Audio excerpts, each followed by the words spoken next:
Okay, let's unpack this. Imagine I asked you, right here, right now, would you prefer a crisp €100 note in your hand or one single Bitcoin? Interesting question. Instinct might say the cash, right? The familiar. Exactly. You might instinctively reach for the familiar cash. But here's where it gets really interesting. Our source today, this fascinating YouTube video from Geopop, it throws a real curveball. Oh, yeah.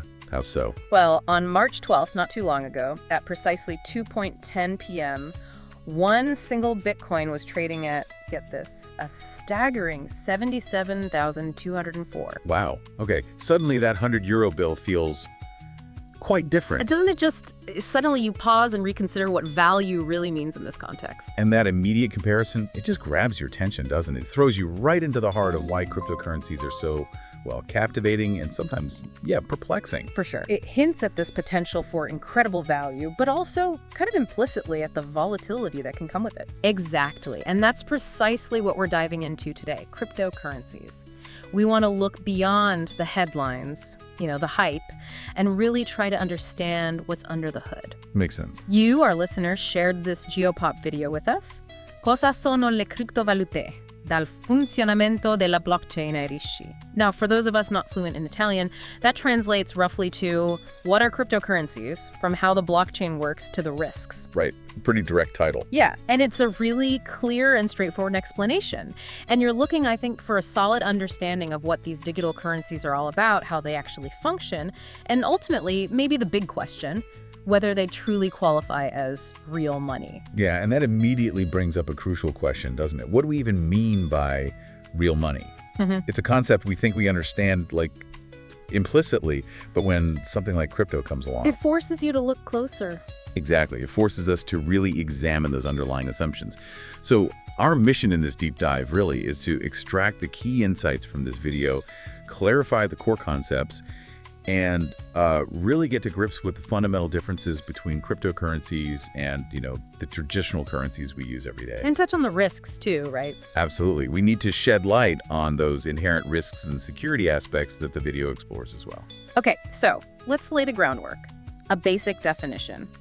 The video clearly states that cryptocurrencies, CACHO for short, they are currencies, but digital ones. Right, purely digital. Unlike the euro or the dollar, which exist both physically like banknotes and digitally in our bank accounts, crypto is just bits and bytes. No physical coin or bill you can actually hold. That's a critical starting point. Sure. And it's equally important, as the video really emphasizes, to understand that Bitcoin, well, it's just one example. It's not the only... Exactly. It's not synonymous with the whole concept any more than, say, the euro represents all traditional currencies. Bitcoin was the first, and it's still the most famous, but there's this huge landscape of others. Really? Well, the video gives a few well-known examples like Ethereum, Solana, Cardano, just to illustrate that it's, a diverse and evolving field. Right. It's a bit like saying fruit when you're specifically talking about an apple, maybe. Bitcoin is a type of cryptocurrency. Good analogy. Just as the euro or the dollar is a type of fiat currency. Okay. Now, this digital-only nature, it opens up a whole new way of managing these currencies. And that leads us to what the video highlights as the fundamental difference. Decentralization. Ah, yes. This is the core innovation, I think. And maybe where some of the complexity lies. Absolutely. This absence of traditional middlemen, like banks and governments acting as central authorities and guarantors. That's the key differentiator. So with traditional money, banks are involved, right? They keep records, check IDs, make sure the transaction is legit. Exactly. They are the central hubs of trust in the system.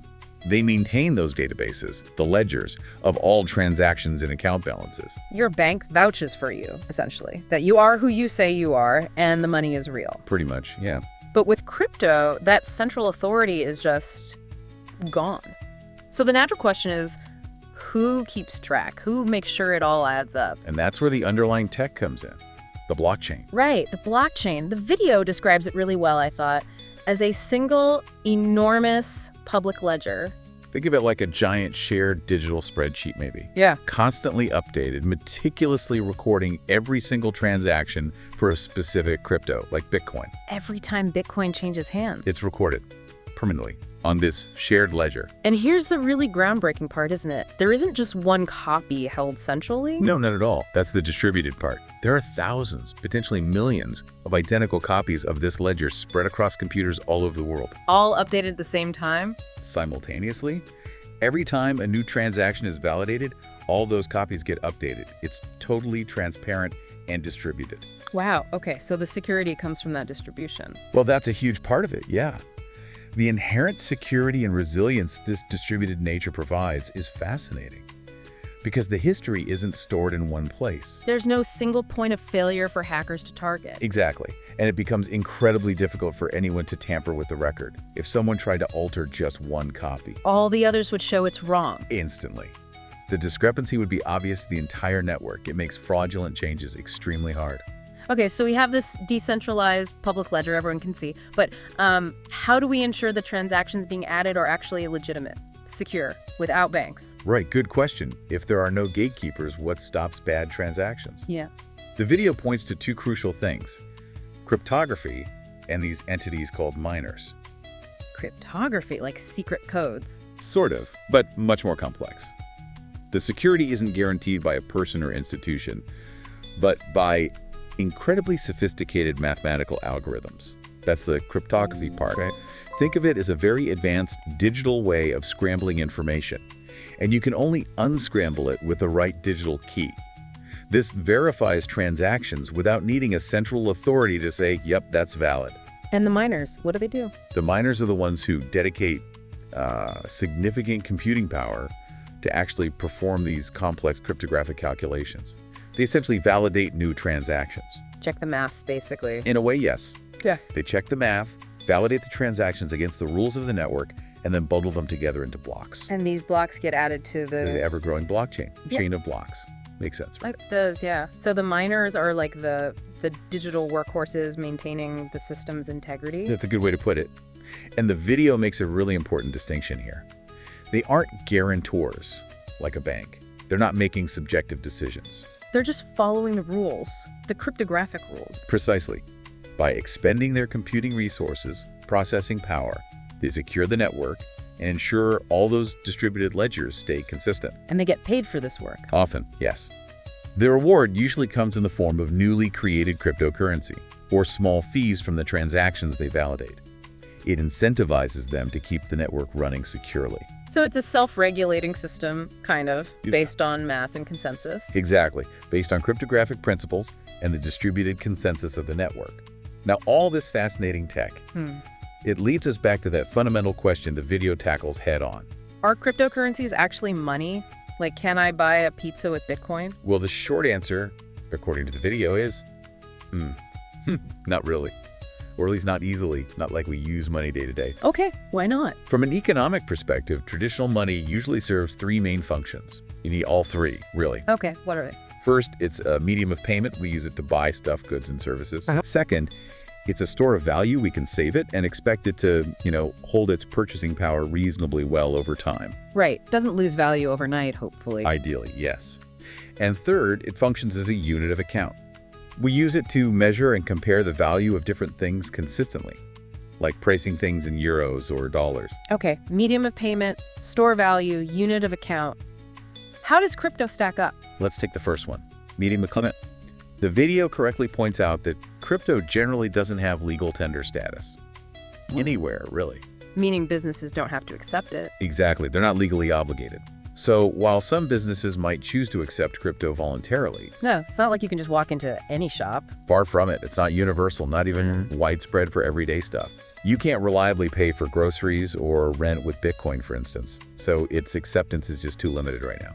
Okay, so not great as a medium of payment yet. What about store of value? People do hold it, hoping it goes up. They do, and this is where it gets a bit more nuanced, maybe more debated.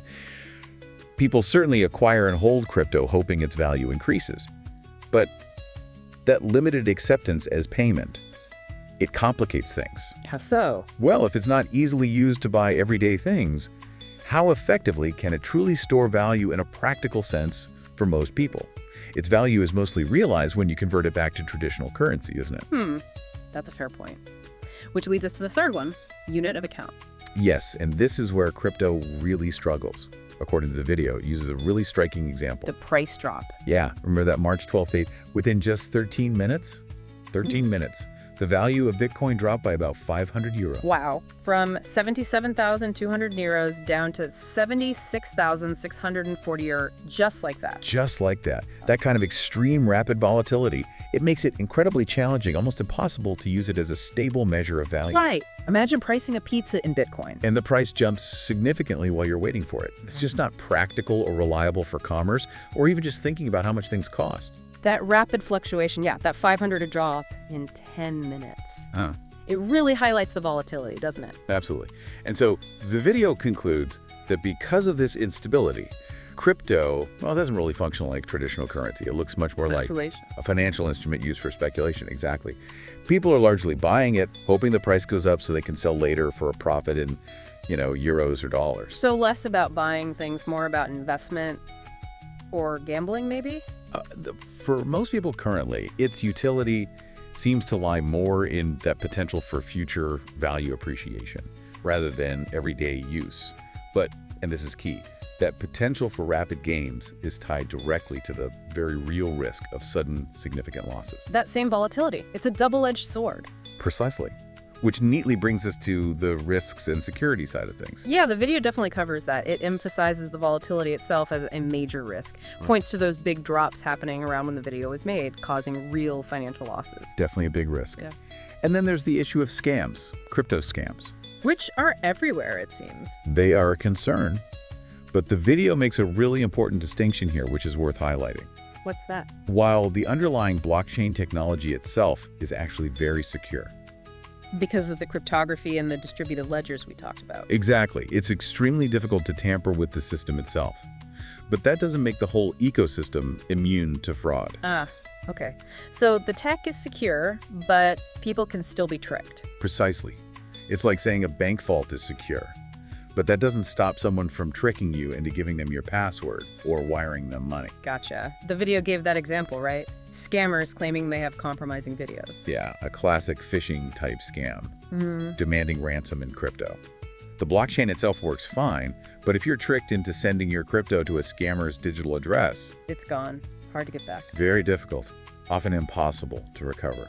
And this difficulty is linked to another key feature, pseudonymity. Meaning you're not using your real name. Right. The video explains that while every single transaction is public on the blockchain, anyone can see crypto moving between addresses. The real-world identities behind those addresses aren't obvious. So you see, address A sent crypto to address B, but you don't know who A or B actually is. Exactly. They're represented by coded identifiers, these pseudonyms, not actual names. So you can track the flow of crypto, but not necessarily who is sending or receiving it easily. Correct. And this pseudonymity, while offering some privacy, can unfortunately be exploited for illicit stuff, like money laundering, as the video points out. Makes it harder to trace dirty money once it's converted to crypto. Considerably more complex, yes. Once it's in the crypto world, moving between pseudonymous addresses, tracing it back gets tricky. But the video also mentioned a weak point for criminals. It did. That initial step, converting traditional money, like cash or bank funds, into cryptocurrency. That conversion point can still leave a traceable trail sometimes. They still need to get the clean money in somehow. Okay, so let's try and summarize the key takeaways here for our listener. Cryptocurrencies. They're digital assets. Right, operating on decentralized ledgers, blockchains, secured by cryptography. And they differ fundamentally from traditional money. No central authority. Limited acceptance for everyday payments. Significant, often wild volatility. And that pseudonymous nature of transactions. And it's crucial to remember, right, while the blockchain tech itself is robust, innovative, the risks are very real. Financial risks from volatility at the risk of scams targeting individuals. They often prey on the complexity or the novelty. Yeah. This whole discussion, it leaves me pondering a pretty big question, really. Something for you, our listener, to think about after this. Oh. Given this speculative nature, this extreme volatility we've talked about, what does the rise of crypto actually suggest about how we think about value? About our financial systems, maybe? That's deep. Like, is this a fundamental shift? Yeah. Is this a fundamental, lasting shift in how we perceive and exchange value in our increasingly digital world? Or is it more like a high-stakes digital gamble? That is a profoundly insightful question. It pushes us beyond just the mechanics, doesn't it? To the broader societal economic implications. Definitely something to mull over. Absolutely. And we encourage you, keep exploring this. It's fascinating. It's changing fast. Maybe dig deeper into blockchain tech itself or look at the history of other financial innovations. Yeah, there's always more to learn, more to consider, especially in this space.